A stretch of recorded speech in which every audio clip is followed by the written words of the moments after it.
अब कुछ हुए दिन के और आरे बड़ी पाछतैब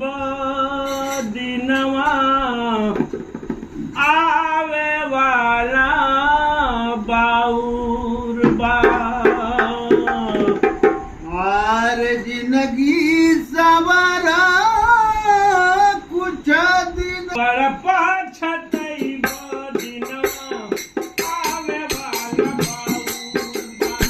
अरे बड़ा पछतैब दिनवा आवे वाला बाउर बा। जिंदगी सवारो अपन कुछुए दिन के और बा बड़ पाछतैब दिनवा आवे वाला बाउर बा अरे जिंदगी सवारा कुछ दिन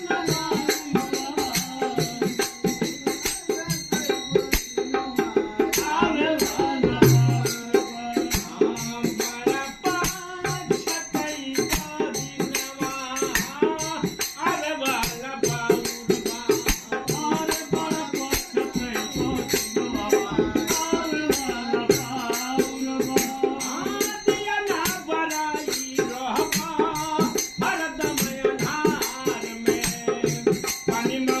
बेटा कोई बोले लो बेकार में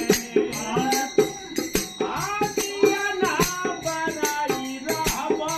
हरदम अनार में पानी मंगवा बेटा कोई बोले लो बेकार में आरे पानी मंगवा बेटा कोई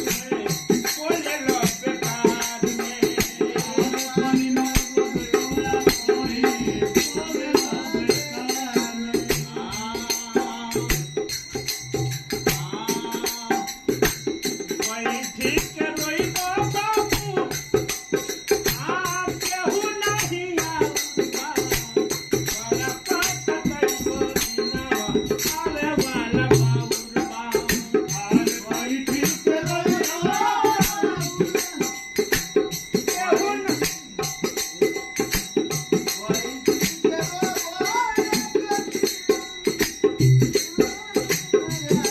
बड़ा पछतैब दिनवा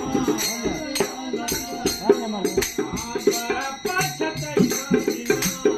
आवे वाला बाउर बा